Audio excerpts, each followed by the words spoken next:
Hello, and I welcome you all to my YouTube channel. අයිබෝවන් මම ඔබ සැම මගේ YouTube channel එකට සාදරයෙන් පිළිගන්නවා. ඔන්න අද දවසේදී මම තවත් විශේෂ පාඩමකින් ඔබට මෙතෙක් ඉගෙනගත් පාඩම් කීපයක් මතක් කරලා දෙන්නයි සූදානම් වෙන්නේ. අද පාඩම describing past events. පසුගිය සිදුවීම් විස්තර කිරීම. අපේ දෛනික ජීවිතයේදී ඉංග්‍රීසි භාෂාව භාවිත කරද්දී අපිට වරින් වර විවිධ සිදුවීම් නැවතත් කියවන්න වෙනවා. පසුගිය සිදුවීම්. ඉතින් මෙහිදී අපි ව්‍යාකරණයේ එන විවිධ කොටස් භාවිත කරනවා. අද පාඩමෙන් මම ඔබට පැහැදිලි කරලා දෙන්න යන්නේ අන්න එවැනි අවස්ථාවක්. එක්තරා සිදුවීමක් අතීතයේ අරගෙන ඒ සිදුවීමත් සමග පසුබිමේ සිදුවෙච්ච දේවල් ඒ වගේම සිද්ධියේදී කරන ලද හෝ සිද්ධ කරන ලද දේවල් අද පාඩමෙන් අපි ඉගෙන ගන්නවා. එහෙමනම් අදත් පාඩම පටන් ගන්න මත්තෙන් ඔබ තාමත් මගේ channel එක subscribe කරලා නැත්නම් දැම්මම subscribe කරලා පාඩම අවසන් වෙනකම් බැලුවොත් ඔබට ඉංග්‍රීසි ව්‍යාකරණයේ එන වැදගත්ම පාඩම් කීපයක් ඉගෙන ගන්න අවස්ථාවක් ලැබෙනවා ප්‍රායෝගිකව. එහෙමනම් අද මේ කතාවට සවන් දීලා එකතු කරගන්න ඔබේ දැනුමට තවත් ඉංග්‍රීසි වාක්‍ය රටා කීපයක්. Welcome to Jayatissa Athaudahetti YouTube channel. Describing past events. Describing past events කියන්නේ අතීත සිදුවීම් විස්තර කිරීම. එතකොට අපිට කතා කරද්දිත් ලියද්දිත් අතීත සිදුවීමක් විස්තර කරන්න වුණොත් එය කරන ආකාරය පිළිබඳවයි මේ පුංචි විස්තරෙන් ඔබට පැහැදිලි කරලා දෙන්න යන්නේ. එතකොට අපි මේකට මාතෘකා කරගන්නවා an accident හදිසි අනතුරක්. an accident හදිසි අනතුරක්. හොඳයි. දැන් අපි මුලින්ම මේ සිදුවීමට සවන් දෙමු. ඊළඟට අපි එහි එන ව්‍යාකරණ කොටස් අපි ඉගෙනගත්ත දේවල් තමයි දැන් මෙතන ප්‍රායෝගිකව භාවිත කරන්න යන්නේ. බලන්න හොඳින් මේ විස්තරයට සවන් දීලා. Mrs Gunaratna is an old lady who lives in a small house at Kimbulapitiya, a small village near Nigambu. As she is a widow, she lives alone. Last Monday, she had an accident. It was raining and she was walking along the road towards the bus stop to go shopping. Suddenly, she slipped on the wet road, fell down and broke her leg. By chance, an airport taxi driver called Kumara was passing in his Toyota Lightace van. He saw her, stopped his van and took her to Nigambu Base Hospital. ඔන්න ඒ පුංචි සිදුවීම. දැන් මේ වගේ අතීත කාල සිදුවීමක් විස්තර කරද්දී අපි භාවිත කරනවා අපි මෙතෙක් ඉගෙනගෙන තිබිච්ච simple past වාක්‍ය.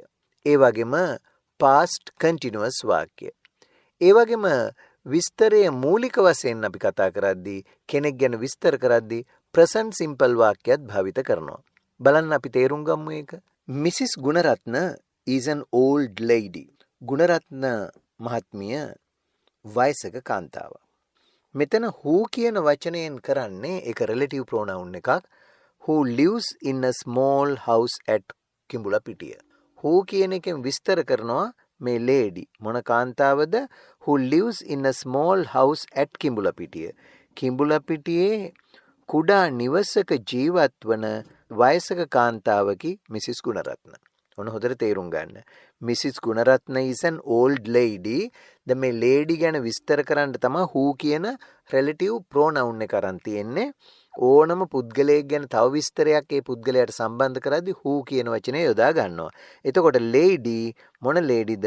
Who lives in a small house at Kimbulapitiya. කිඹුලපිටියේ කුඩා නිවසක ජීවත් වන කාන්තාවකි ගුණරත්න මහත්මිය. එතකොට කිඹුලපිටිය ගැන විස්තර කරනවා පොඩි කමාවක් දාලා. කිඹුලපිටිය a small village near Nigambu. Meegamuwa ආසන්නයේ පිහිටි කුඩා ගමක් වන කිඹුලපිටියේ කුඩා නිවසක පදිංචි වන කාන්තාවකි ගුණරත්න මහත්මිය. ඒකයි එතන තේරුම. නැවතත් බලන්න. Mrs Gunaratna is an old lady who lives in a small house at Kimbulapitiya, a small village near Nigambu. ඊළඟ වාක්‍ය බලන්න. As she is a widow. Widow කියලා කියන්නේ WIDOW. widow කියන්නේ වැන්දඹුව. ස්වාමි පුරුෂයා මියගිය කාන්තාවකට කියනවා widow කියලා ඉංග්‍රීසි වලින්. සිංහලෙන් නම් වැන්දඹුව කියනවා. As she is a widow, as කියන්නේ නිසා කියලා කියන්න. As she is a widow, she lives alone. ඇය වැන්දඹුවක් නිසා she lives alone. ඇය තනිව ජීවත් වෙයි. As කියන්නේ නිසා වාක්‍ය දෙක සම්බන්ධ කරන්න ගත්තේ. As she is a widow, ඇය වැන්දඹුවක් නිසා she lives alone.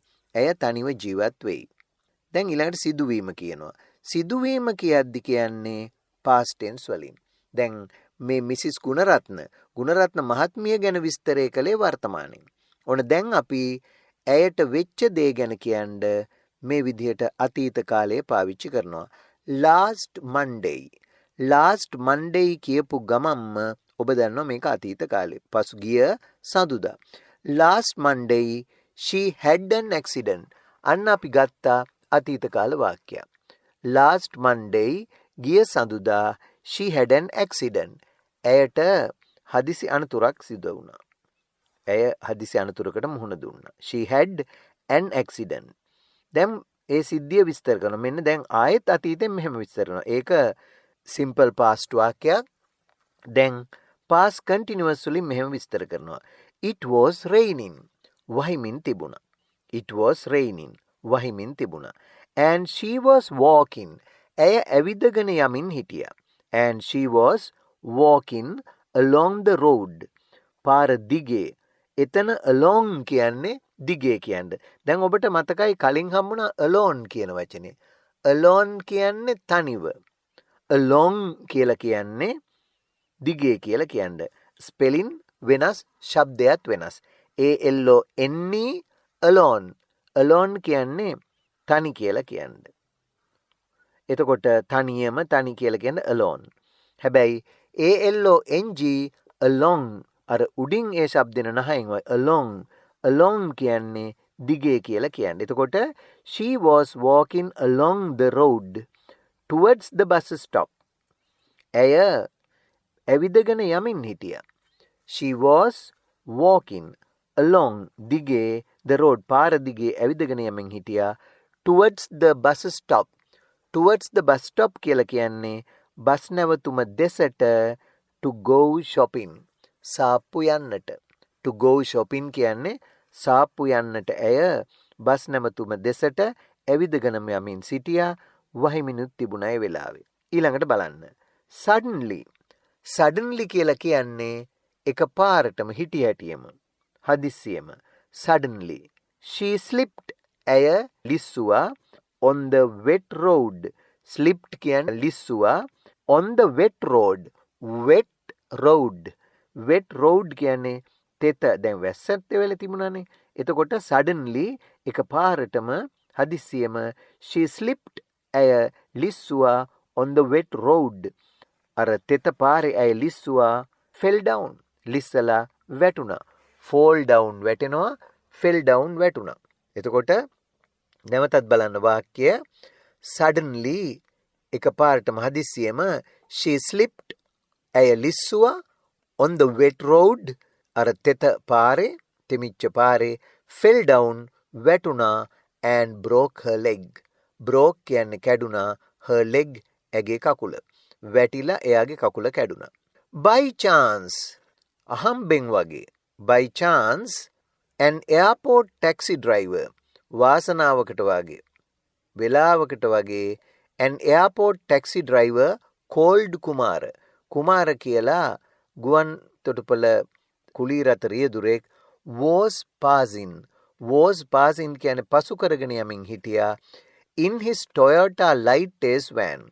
ඔහුගේ Toyota light ace වර්ගයේ van එකෙන් මේ අවස්ථාවේ එතන පසු කරගෙන යමින් හිටියා. he saw her. ඔහු දැක්ක ඇයව. stopped his van. ඔහුගේ van එක නැවැත්තුවා and took her to Negombo base hospital. ඇයව එක්කගෙන ගියා මීගමුව මූලික රෝහලට. ඔන්න කතාව. එතකොට මේ කතාව ඇතුලේ මුල් කොටස අර ගුණරත්න මහත්මිය ගැන විස්තර කරන කොටස present simple වලින් තියෙනවා. දෙවැනි කොටස past simple ඒ වගේම past continuous වලින් තියෙනවා. දැන් එතනින් එහා සියල්ලම තියෙන්නේ past simple සහ past continuous වලින්. දැන් නැවත වතාවක් හොඳට කතාවට සවන් දෙන්න. Mrs Gunaratna is an old lady who lives in a small house at Kimbulapitiya, a small village near Nigambu. As she is a widow, she lives alone. Last Monday, she had an accident. It was raining and she was walking along the road towards the bus stop to go shopping. Suddenly, she slipped on the wet road, fell down and broke her leg. By chance, an airport taxi driver called Kumara was passing in his Toyota Lightace van. He saw her, stopped his van and took her to Nigambu Base Hospital. ඔන්න ඔබ අද පසුගිය සිදුවීමක් විස්තර කරන හැටි ඉගෙන ගත්තා. Now answer the following questions. දැන් බලන්න මේ ප්‍රශ්න වලට ඔබට උත්තර දෙන්න පුළුවන්ද කියලා. Now answer the following questions. 1. Where does Mrs Gunaratna live? Where does Mrs Gunaratna live? ගුණරත් මහත්මිය ජීවත් වන්නේ කොහේද? ඉතින් ඔබ දැන් කතාව ඇහුවනේ. ඔබට පුළුවන් කියන්න. Mrs Gunaratna lives in a small village near Nigambu කියන්නත් පුළුවන්. එහෙම නැත්නම් Mrs Gunaratna lives at Kimbulapitiya, a small village near Nigambu. At Kimbulapitiya කිව්වත් කමක් නැහැ. ඊළඟට බලන්න. Does she live alone? ඇය ජීවත් වන්නේ තනිවද? ඒක yes no question එකක්. Does she live alone? ඇය ජීවත් වන්නේ තනිවද? Does she live alone? Yes, she lives alone because she is a widow. She lives alone. කියලායි කියන්නේ. ඊළඟ එක බලන්න. What happened last Monday? What happened last Monday?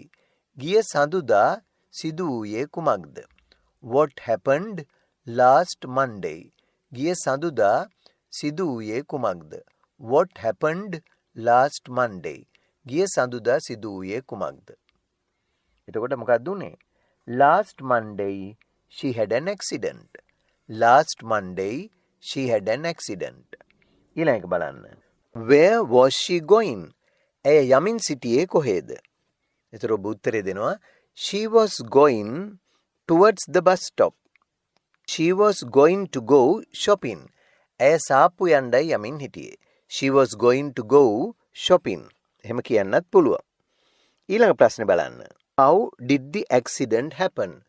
හදිසි අනතුර සිදු වූයේ කෙසේද? It happened when she slipped on the wet road. ඒක සිද්ධ වුණේ ඇය අර තෙමුණු පාරේ ලිස්සල වැටිලා. ලිස්සල. It happened when she slipped on the wet road and fell down. එයා අර තෙත පාරේ ලිස්සලා වැටීමෙන් තමයි ඇක්සිඩන්ට් එක සිද්ධ වුණේ. Was the accident serious? Was the accident serious? හදිසි අනතුර බරපතල එකක්ද? Yes, it was serious because she broke her leg. මන්ද එයාගේ කකුල කැඩුන නිසා. එහෙමනම් ඊළඟ එක. Who helped her? Who helped her? ඇයට උදව් කළේ කවුරුන්ද? An airport taxi driver called Kumara helped her. An airport taxi driver called Kumara helped her. ඊළඟ එක බලන්න.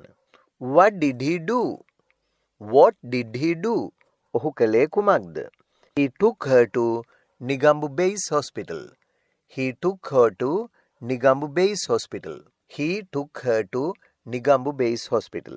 එහෙමනම් ඔන්න ඔය විදිහට යම් කිසි දෙයක් කියවලා තේරුම් අරගෙන ඒකෙන් අහන ප්‍රශ්න වලට පිළිතුරු දෙන්න පුරුදු වෙන්න. ඒ වගේම ඔබට පුළුවන් මේ සිද්ධියේදී වෙච්ච දේවල් ගැන මෙන්න මේ විදිහට විස්තර කරන්න. What happened? සිදු වූයේ කුමක්ද? What happened?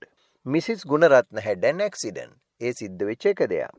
She slipped, fell down on the wet road. She slipped and fell down on the wet road.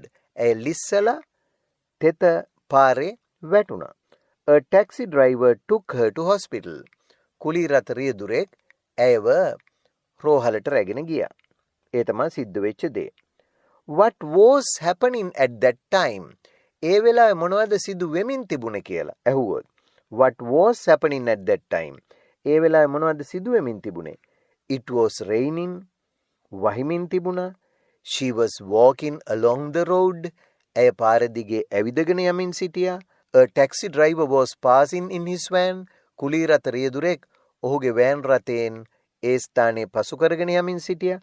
ඔන්න ඔව තමයි වෙච්ච දේවල්. එහෙමනම් අතීත වෙච්ච දේවල් ගැන කියන්නේ simple past වලින්, අතීත වෙමින් තිබිච්ච දේවල් ගැන කියන්නේ past continuous tense වලින්. ඉතින් අද මේ මතක් කරගත්තු පාඩම් ටික නැවත නැවත භාවිතයට ගන්න. එවිට ඔබට අවශ්‍ය ඕනෑම අවස්ථාවකදී මේ ඉගෙන ගත්ත පාඩම් කතා කරද්දි වගේම ලියද්දිත් පාවිච්චියට ගන්න පුළුවන් වෙනවා. හොඳයි. ඉතින් එහෙමනම් අදත් සමුගන්න මත්තෙන් මම ඔබෙන් ඉල්ලා සිටිනවා ඔබ තාමත් මගේ channel එක subscribe කරලා නැත්නම් දැම්මම subscribe කරන්න, like එකකුත් දාන්න.